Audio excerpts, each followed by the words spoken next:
Berdebat soal ide di tempat kerja. Bagaimana debat ide yang produktif? Mari kita saksikan pemaparannya.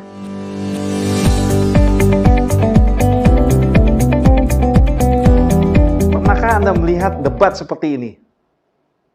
Boiled over on a Lebanese TV show.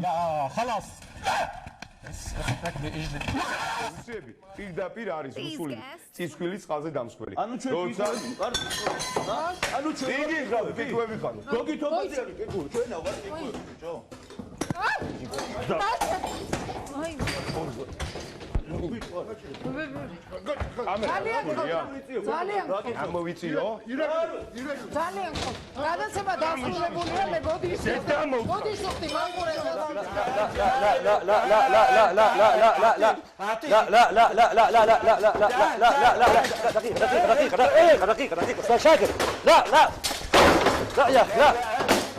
يا استاذ شاكر بس تعالى لي انا ما بعرف اشتم ولا بس ولك بس فك حزام امسك بس حزام بس بس بس بس بس بس بس بدك بس يا استاذ سريع بس لا خلص تعال فصلتوا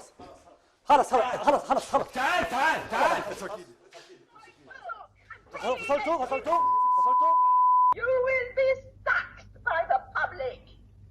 It's getting uglier every week. And I hope you sleep well at night knowing that you destroyed and you are destroying a beautiful town. How dare you!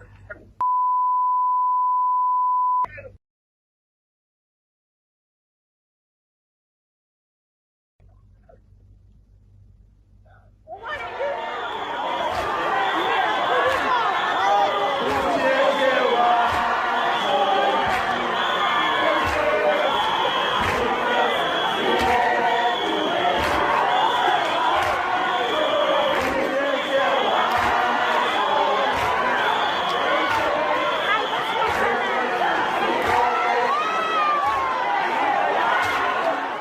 Sean Snow, seorang penulis buku berjudul Dream Team, Working Together Without Falling Apart, belum lama ini memberikan sebuah pidato di sebuah perusahaan yang baru saja diakuisisi, dan karyawan bertambah dari 300 karyawan menjadi 1.400. Perubahan yang begitu cepat dan sulit bagi perusahaan.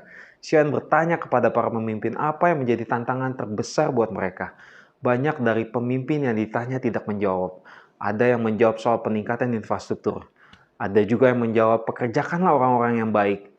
Atau ada juga yang menjawab perlu adanya keharusan untuk berinteraksi dengan perusahaan induk mereka. Mayoritas waktu itu banyak pemimpin yang khawatir mengenai banyaknya konflik karena perbedaan pendapat yang disampaikan dengan budaya berdebat. Budaya ini dilakukan mulai dari atas yang menjalar sampai ke tingkat bawah, mengingat grup ini mulai menggelembung karena kepemilikan baru. Mereka takut pola perilaku tersebut berkelanjutan dan tidak produktif. Sean memberitahu kepada mereka bagaimana berdebat bisa menjadi hal yang sangat baik dan mungkin bisa menjadi kunci kesuksesan jika mereka dapat melatih orang untuk melakukannya dengan cara yang sehat. Penelitian memberitahu bahwa keragaman kognitif membuat kelompok lebih pintar. Menurut Williams dan Susanto, kognitif adalah bagaimana seorang dalam memecahkan sebuah masalah dilihat dari cara seorang itu bertingkah laku, bertindak, dan cepat atau lambatnya. Kognitif terlihat pada aktivitas mental yang membuat individu mampu menghubungkan, menilai, mempertimbangkan suatu peristiwa, sehingga individu mendapatkan sebuah gambaran pengetahuan setelah itu. Memang, dua kepala lebih baik daripada satu kepala. Bahkan, lebih baik lagi terutama ketika semua orang mau berbagi keahlian dan pendapat mereka. Studi juga menunjukkan bahwa sebagian besar merger dan akuisisi tidak gagal karena konflik. Mereka gagal dari keheningan organisasi yang berasal dari ketakutan akan konflik. Itu adalah alasan yang sama bahwa jika Anda mencari tanda-tanda bahwa pasangan romantis akan berpisah, tidak berbicara adalah indikator utama yang lebih baik daripada banyak bertengkar. Meskipun pemikiran dan ketidaksepakatan yang beragam terasa menjadi begitu tidak nyaman, tetapi lebih cenderung dapat memimpin tim ke arah untuk membuat kemajuan, inovasi, dan menghasilkan solusi terobosan daripada konsensus dan percakapan yang baik-baik saja dalam tanda kutip. Menahan orang untuk tidak berbicara apa yang mereka pikirkan sehingga kita tidak dapat menarik pemikiran tim yang sesungguhnya. Bisa kita lihat salah satunya adalah Kongres di Amerika Serikat saat dalam berdebat memecahkan masalah. 100 anggota Senat Amerika berasal dari 50 negara bagian yang berbeda, dari beberapa generasi, dan karenanya harus memiliki berbagai sudut pandang. Menurut Shen, cara mereka berdebat penuh dengan ketidakjujuran intelektual, serta aturan yang mengatur debat mereka, terutama di televisi, tidak efektif dalam mendorong debat yang produktif. Tidak disangka kita jatuh ke dalam perangkap yang sama.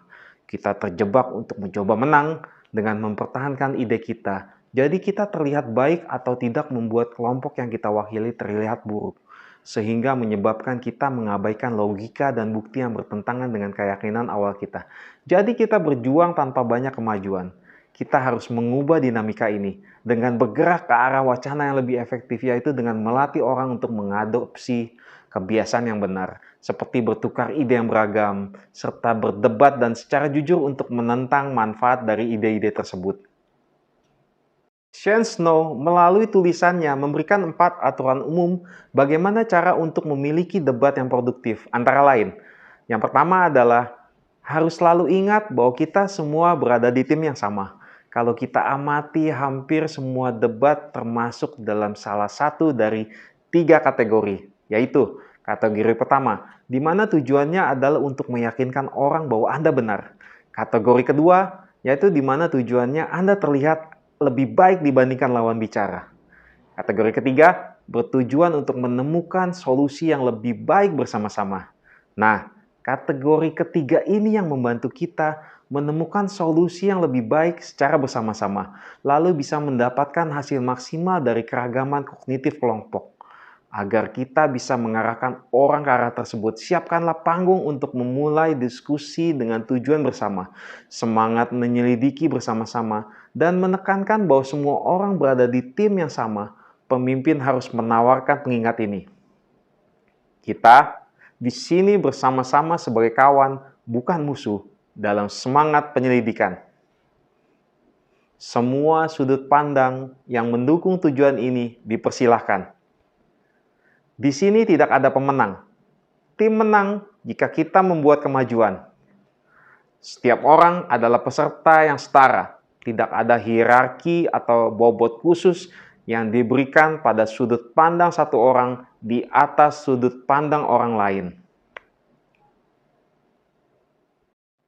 Aturan umum yang kedua adalah simpan tentang fakta, logika, dan topik yang ada. Salah satu elemen yang paling sulit dan penting dari debat produktif adalah menjaganya tetap pada satu jalur. Argumen cenderung retak ketika orang merasa ide atau identitasnya diserang. Sayangnya ketika orang merasa kuat tentang pendapat mereka, mereka cenderung seringkali secara tidak sadar menggunakan kesalahan logis untuk menghindari pertanyaan, fakta buruk, dan penipuan langsung. Atau mereka membawa isu-isu dari luar untuk memperkuat poin mereka dan mengalihkan orang dari argumen yang bertentangan. Penting bagi pemimpin dan peserta diskusi untuk waspada, sehingga tidak ada perilaku buruk ini menyelinap ke dalam perdebatan. Pemimpin harus mengingatkan orang-orang untuk mengikuti aturan ini. Perdebatan bukan tentang siapa yang lebih peduli, siapa yang paling keras, siapa paling kuat, atau siapa yang paling pandai berbicara. Tidak ada taktik retoris yang rumit. Bedakan antara fakta dan interpretasi. Identifikasi kesalahan logis. Periksa validitas pernyataan fakta dan analisis kualitas bukti.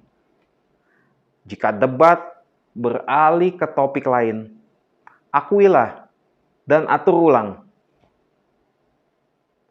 Aturan umum yang ketiga adalah jangan membuatnya menjadi sesuatu yang pribadi.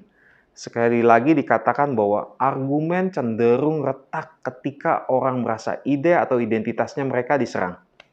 Emosi dan ego mulai memainkan peran yang jauh lebih besar, dan setiap orang menjadi kurang menghargai sudut pandang orang lain yang sangat mengurangi potensi inovasi atau pemecahan masalah. Dalam aturan ini, pemimpin perlu mengingatkan tidak ada serangan pribadi. Jauhi pertanyaan yang menghakimi orang. Beri orang manfaat dari keraguan, anggap bahwa niat orang baik. Tidak ada yang kehilangan muka karena berubah pikiran. Hadiahi orang karena membawa kelompok maju ke depan dan bukan merasa yang paling benar. Aturan umum yang keempat adalah rendah hatilah secara intelektual agar debat benar-benar produktif. Peserta harus menghormati setiap sudut pandang dan mengubah pikiran mereka bila perlu. Inilah yang disebut psikolog sebagai kerendahan hati intelektual. Dan ini adalah salah satu keterampilan terpenting yang dapat dikembangkan oleh seorang pemimpin yang baik. Dalam aturan ini, pemimpin perlu mengingatkan. Dengarkanlah dan hormatilah setiap orang dan sudut pandangnya. Bahkan jika kita tidak setuju. Akui ketika kita salah dan dengan senang mengakui ketika orang lain mempunyai poin pendapat yang bagus. Jadilah penasaran, bahkan ide buruk pun berguna. Mereka dapat membantu kita menemukan ide-ide baru yang lebih baik. Akhirnya, penting sekali bagi semua orang yang terlibat dalam sebuah diskusi untuk mencontohkan kebiasaan baik ini. Tetapi pemimpin atau siapapun yang memiliki kekuasaan di ruang diskusi harus menjadi orang yang pertama untuk memulai, melakukan, dan bertanggung jawab atas kebiasaan positif ini.